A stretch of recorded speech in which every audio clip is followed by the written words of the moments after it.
So I'm Jordan Thiswood. Here's Nathan. He was one of the pivotal players at Luma who rolled out Katana and USD at the same time, and have actually been a strong power player, contributing a heck of a lot to the USD development and USD adoption. So we're very lucky to have them here to talk about both Katana. And without further ado, over to you. Thanks very much, Jordan, and thank you everyone for being here. Thank you to Foundry for inviting me. I'm going to try something a little different here. I'm going to live stream a slideshow. Right, I think that's working. All right, and I'm going to turn my camera off just for bandwidth reasons. Again, thanks for having me. I'm going to talk through the process that we went through in adopting, choosing to adopt Katana, choosing to adopt USD at the same time, essentially. I'm going to cover some of the challenges that we faced adopting USD and some of the, again, the challenges that we faced with getting data through a USD pipeline, basically figuring all that stuff out from scratch, and then quickly touch on a couple of things that we have left on our end to still polish up. So how did we get here? In late 2016, we had just wrapped Doctor Strange, and that show really broke our lighting pipeline. Even with you know, the tricks, the optimization tricks like GPU proxies, we really hit the wall in terms of scalability and how far we could push things. So we had to go back and find a more scalable and flexible solution to build a new lighting pipeline on. And by that point, we had been keeping an eye on Katana for some time, and we felt that Foundry had brought it to a point where we were comfortable, like personally, building a new pipeline on top of it. Coincidentally, USD had also been recently open sourced by Pixar. We had been keeping an eye on that as well, sort of in the lead up to that. And we essentially took the view that USD was going to be the future of our pipeline specifically, and also of a lot of other pipelines more generally. Obviously, by adopting USD, you essentially are leveraging Pixar's internal development experience and their experiences using it in production. So you get a huge advantage in terms of technical acumen on your side. And by deploying it with Katana at the same time, we recognized that we could build tools and workflows. We were going to be building new tools and things in Katana regardless, but by doing USD at the same time, we wouldn't be writing tools that were sort of temporary or going to be obsolete in a short amount of time. And sort of as a testament to how solid USD was as a foundation, and also how approachable and intuitive it was to build a pipeline in Katana, we actually had shots going in Spider-Man Homecoming within 3 months of actually starting this pipeline conversion. So just quickly touch on some of the immediate benefits of Katana, especially for us. Some of this will be very familiar to you, those of you who use Katana. Katana is a recipe tool. So you are describing how to build up a 3D scene as opposed to actually describing the contents of the 3D scene. And this, because of the recipe-based approach, this really lends itself well to templating and taking pieces of setups and reusing them and sharing them between artists, sharing them sequences and shots. Another big advantage is the deferred evaluation model, which essentially boils down to you only pay for what you need. So one of the things that we struggled with a lot in our previous lighting pipeline is when you're going to render something, you have to pay the cost to load a 3D scene into the host application before it can even start sending it to the renderer typically. And so you're essentially wasting a bunch of memory, wasting a bunch of time. And that essentially goes away with Katana. And also, it has a really solid foundation. By one of the best attributes of it, in my opinion, pun sort of intended, I guess, is that all scene data is essentially democratized. So everything that flows through Katana is handled using the same set of underlying principles. And that means that you can basically access and edit anything flowing through your scene using a very well-defined set of tools, which you can obviously build on. And one of the sort of corollary advantages of this is that it allows you to actually address some fairly complex problems directly in Katana if you have to, like in a 911 situation, without the turnaround time of having to kick things back up the pipeline and wait for them to flow back down to the lighting department. So the power of USD really lies in the sort of write once, read everywhere philosophy, the universal and universal scene description. So rather than creating all different ways for applications and tools to talk to each other, if you just teach them all to speak USD, then they all are able to talk to each other just implicitly. The schemas in USD are, they can be read and written by any tool that knows how to speak USD, but the tool doesn't necessarily have to do anything special with them. So as an example, there's a particular schema type in the Animal Logic USD Maya plugin project that basically tells the plugin to load a Maya reference. And that has no meaning, obviously, outside of a Maya context. But that prim and that data that's attached to it will live in any application that hosts USD. So there were also some advantages to starting our USD pipeline build out from the end of the pipeline rather than the beginning. So it allowed us to immediately add basic data conversion and export steps to our existing departments without having to build a whole set of USD centric tools from the top down. And so we could be feeding data into the lighting pipeline without having to build an end-to-end USD workflow right out of the gate. And then we could gradually push USD tools and concepts upstream into those other departments. Some of the early challenges we faced as early adopters of USD and also just in general, deciding how to structure USD data is easily the most complex and daunting part of adopting it. On the right there, that's actually a picture of a t-shirt that our head of software, Chad Dombrova, had made for SIGGRAPH last year. For those of you who can't quite read it, it says, living La Vida LivRips. And that's sort of some inside baseball there. LivRips is the acronym for the, let me see if I can get this right, the strength ordering for composition arcs in USD. So that's that's the sort of something that you counter a lot when you're dealing with USD. There were also no tools for doing shot layout in USD. So, saying setting up a shot and saying, okay, I want this asset and I want this set and I need these cameras and so on. So we had to build some tooling around that. One of the main core challenges, which I'll touch on a bit later, is getting look dev from Katana to USD. So in order to handle that, we had to add our own schemas. We use Arnold as a renderer. So we had to add some schemas to be able to attach Arnold-specific overrides to objects as part of our look dev exports, things like subdivision parameters, visibility masks, and so on.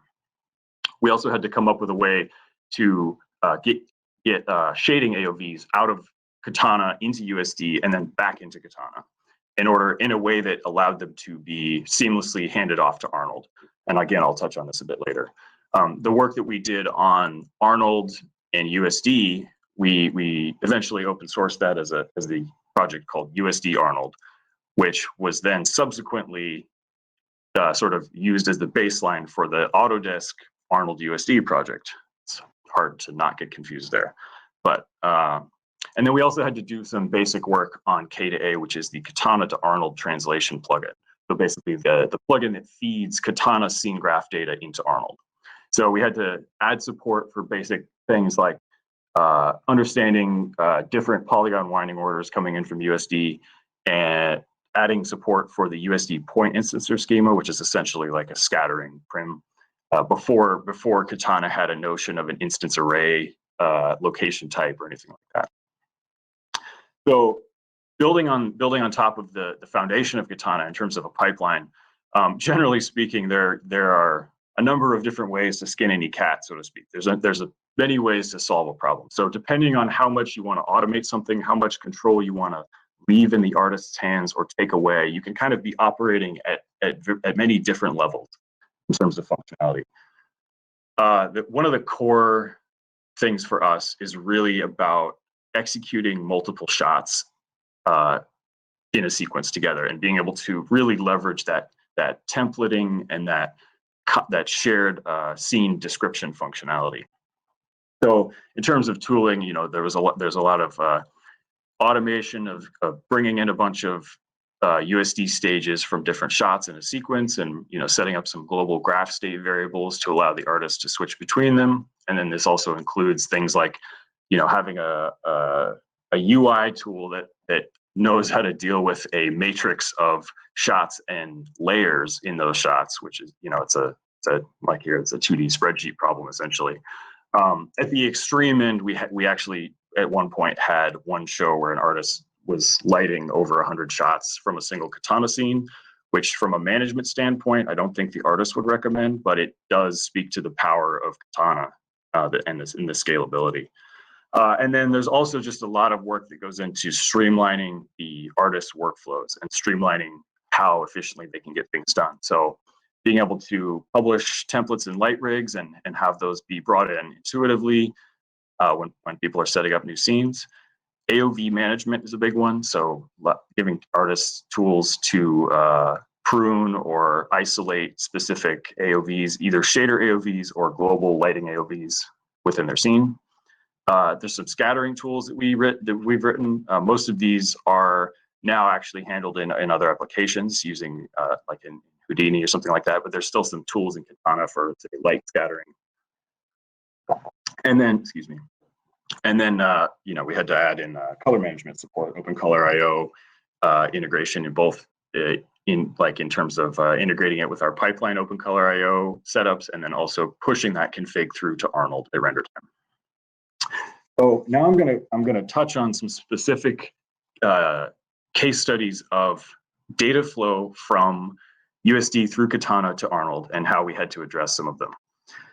So first up, this is essentially the backbone that we're dealing with. So the idea here is that we want to be able to produce data from an application like Maya or Houdini, and we want it to write data to USD in such a way that it will flow through Katana without anybody having to manipulate anything, and have K to A, the Katana to Arnold translator, be able to understand it and produce data in Arnold that matches what is coming in from USD. So in order to do this, we had to, we decided to basically break down, like, I'm not expecting to sort of analyze this, but this is just an example where we're breaking down here the different applications and different types of objects and shapes and things like that, and then how they represent different attributes in those different applications. So by doing this, we sort of mapped out where the deficiencies were, where the missing pieces were, and that informed which part of the sort of translation process we needed to address it at. So specific example, I have a few of these. Basically, one problem is that we wanted to be able to use direct shading component connections, which is something that most renderers don't actually support without using sort of intermediate swizzle nodes where you feed in a color and then it gives you three outputs, R, G, and B, and then you can wire those into other shaders. Arnold actually lets you directly connect the components of a vector output or a color output to components of another input. And so because this is something that's sort of, I don't actually know if it's unique to Arnold, but it's certainly among the major renderers. I believe Arnold is the only one that supports it. But USD Shade doesn't have any way of representing this stuff. So in order to address this, we added a custom shader schema in order to basically make it easier for us to identify these shaders when we're looking through a stage.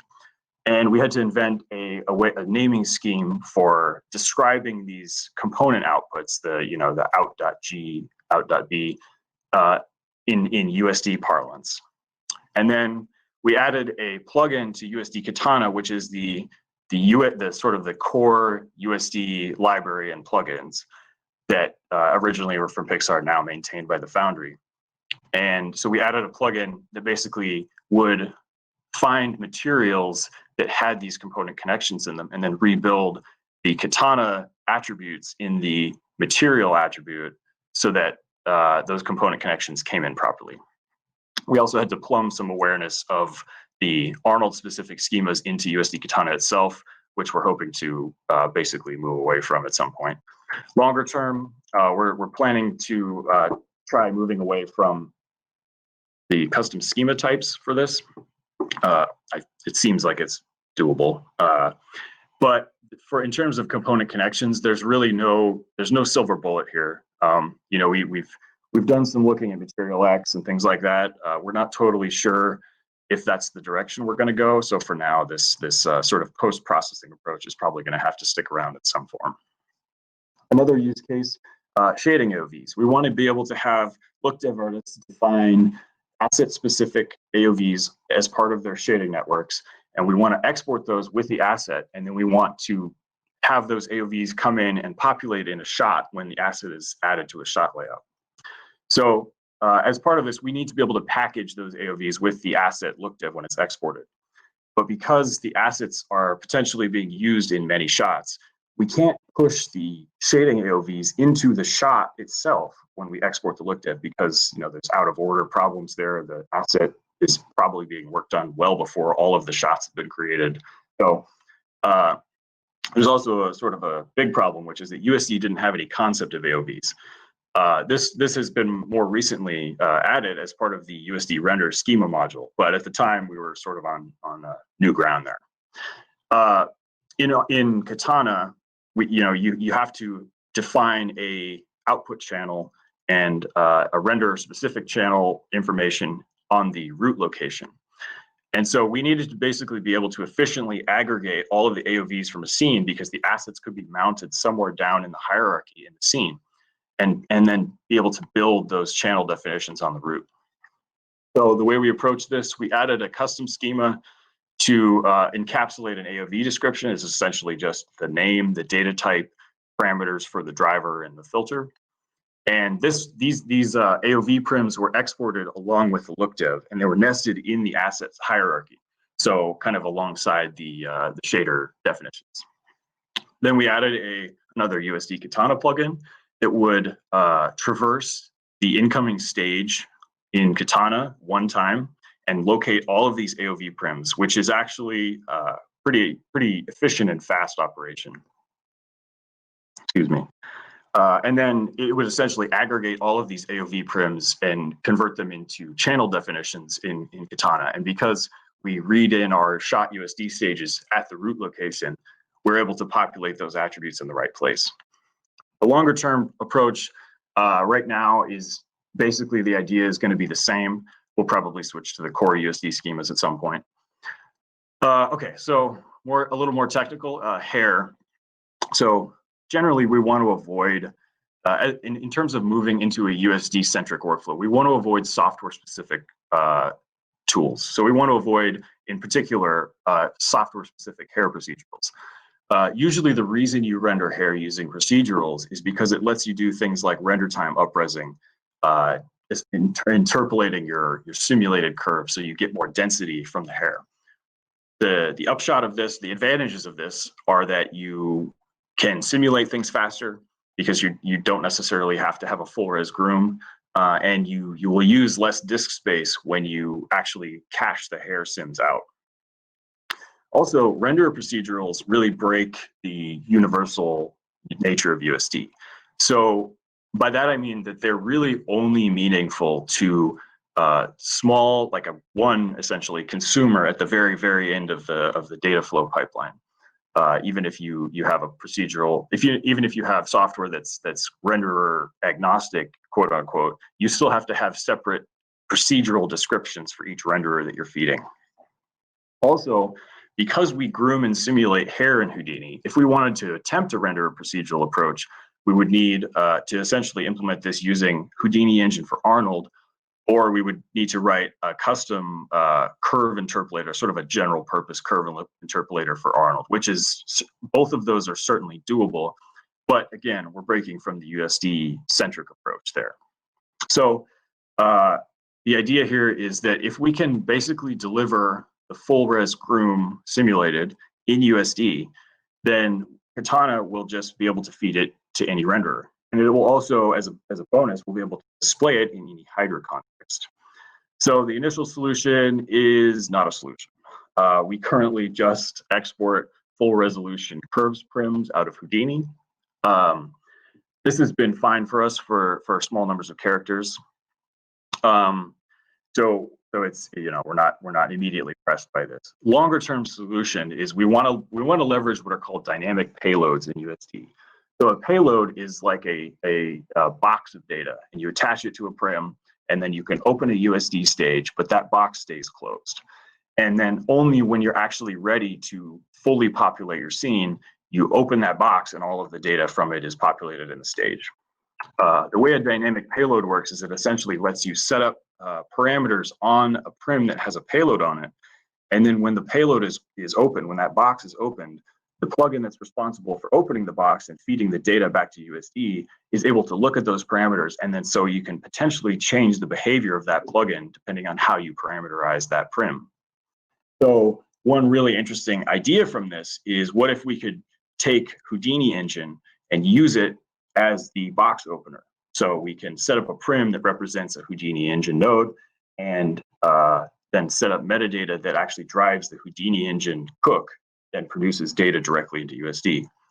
So the jury's still out on that one.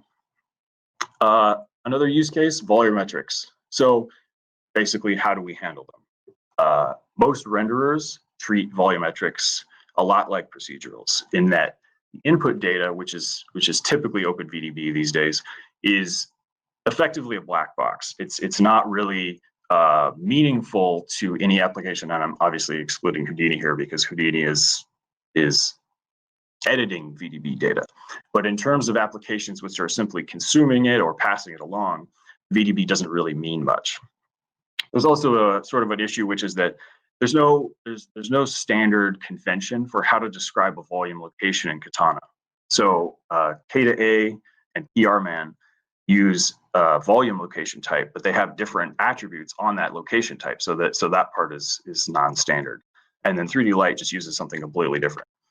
K2A's volume location, which is what we're concerned with, behaves essentially like a render procedural, because you can have custom volume procedurals in Arnold. So they essentially describe it the same way. So this all boils down to the fact that we're not really going to be able to get around any renderer specific behavior. So the way we approach this, again, going back to the well, we added a custom schema for volume prims, and we added a plugin that basically will act as an intermediate and take those prim attributes and convert them into arguments for K2A's volume location op. Now, what this op does is, it's when you're working in Katana, there's a node called an Arnold VDB volume, I think. And what this will build, you give it a path to a VDB file, and it will build you a volume location that K2A understands. So by leveraging that same op, we're able to build a location that K2A will just be able to pick up. So we basically only have to do the translation when the USD is read into Katana, rather than post-processing it in Katana itself. Current iteration of this is essentially the same. We've switched to the official USD vol schemas that were added by side effects. And in order to support Arnold-specific data, we had to add an API schema to know how to bind and read those attributes back off the prims. So basically, volume handling is going to remain renderer dependent for the foreseeable future, it seems. All right, last but not least, crowds. This one has been a recent effort for us internally. So basically, we want to be able to adapt a third-party crowd system to use USD, to exist in a USD ecosystem. We use Atom's crowd at Luma, and it is largely self-contained. It has its own file formats for things like meshes, skeletons, animation clips, simulation. So when you're creating a crowd system in Atoms, you convert your meshes and skeletons into Atoms' native file formats. Then you do your simulation, create your agents, all that stuff in Atoms itself. You spit out an Atoms-specific file type that describes the simulation result, and then you feed that to a renderer procedural in Arnold, which builds meshes from the crowd description.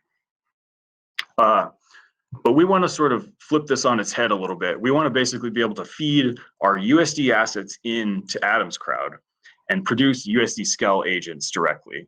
USD Scale is the schema module for describing skeletons and skin weight bindings and blend shapes that in USD. It's not crowd specific, but it does lend itself very well to crowd system descriptions.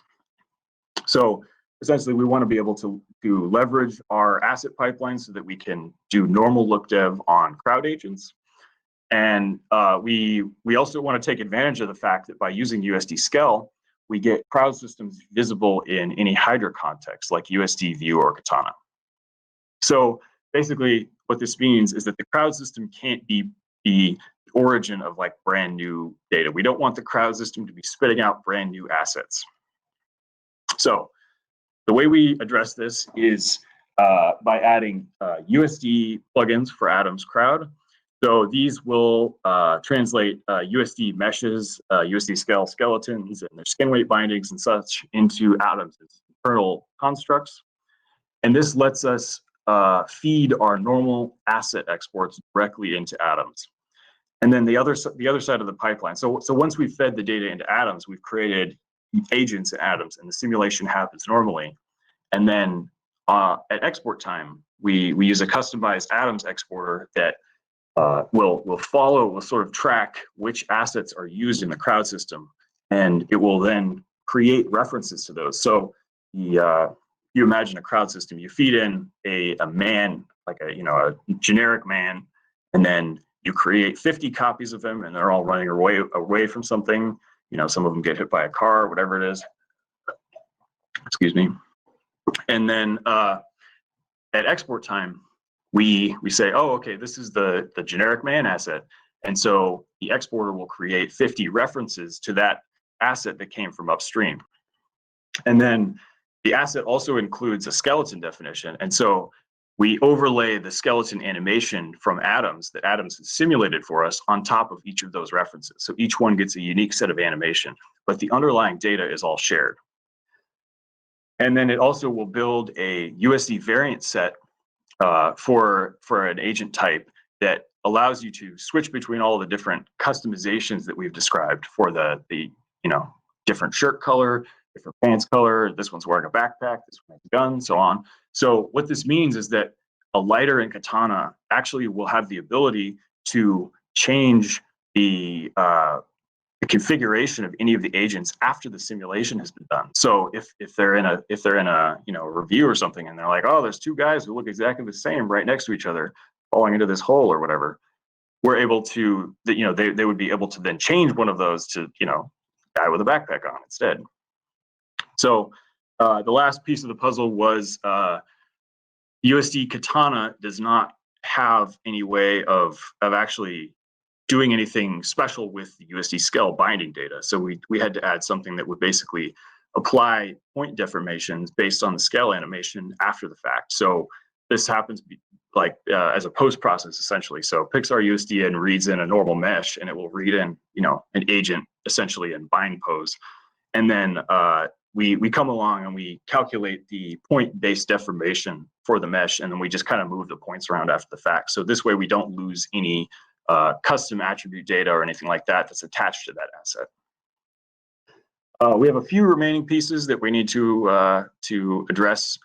USD Lux adoption is a big one. We're currently just exporting light rigs in Katana, sort of a format that is Katana. It's not Katana specific, but it's tied fairly closely to some tooling in Katana. So we want to be able to switch to USD Lux so that we are able to get light rigs not only in and out of Katana, but also into Houdini.